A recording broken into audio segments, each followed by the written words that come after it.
అది pending enquiry భూమి కాదా? పట్టా రిజెక్టెడ్ భూములు కాదా?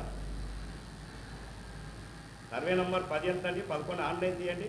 మొత్తం వంకపురం బొక్కలు మీరు ఆన్లైన్ చెక్ చేయండి ఒకసారి.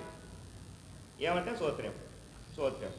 ఈరోజు నేను ఇంకొక విషయం సార్, అగ్రిగోల్డ్ భూములు అమ్మినామంటున్నారు కదా, పబ్లిక్ డాక్యుమెంట్ మీరు విలేజ్ మ్యాప్లో చూసుకోండి. Public document, register document, check బందులు కూడా కనపరిచి ఒక్కపురం బొక్క అమ్ముతారు.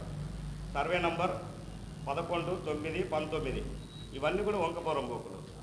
రేపు పొద్దున మనం ఇప్పుడు చూస్తున్న విపత్తులు వచ్చి ఎన్నో ఇల్లు కొట్టుకుపోవడము, ఎన్నో ఇబ్బందులు జరగడం చూస్తున్నాం. మీరు ఏదైనా కానీ ఇప్పుడు వాస్తవానికి వస్తే ఇది పేరడంగానండి కలెక్టర్ వారి కార్యాలయం నుంచి సమాచార చట్టం కింద ఇచ్చాము మేము. మీరు ఒక్కసారి గమనించండి, పట్టా రిజెక్టర్ అయ్యిందా లేదా చూడండి. అయిందా? సరే, ఇది ఓకే.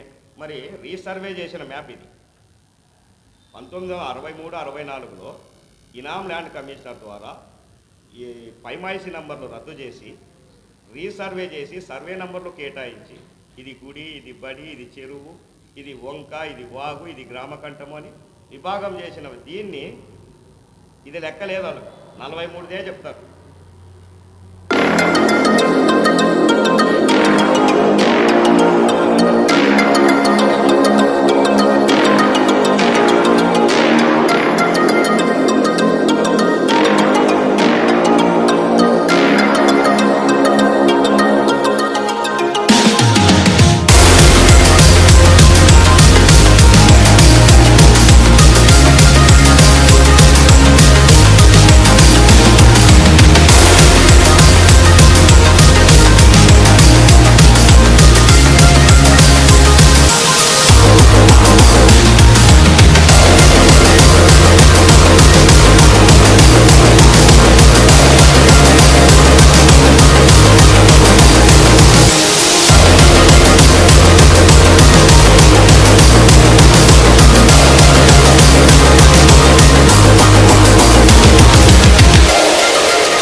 ఆంజనేయ స్వామి కూడా ఉంది అక్కడ. పూర్వానికి గుడి, పూర్వానికి ఊరు కూడా ఉన్నది ఇక్కడ.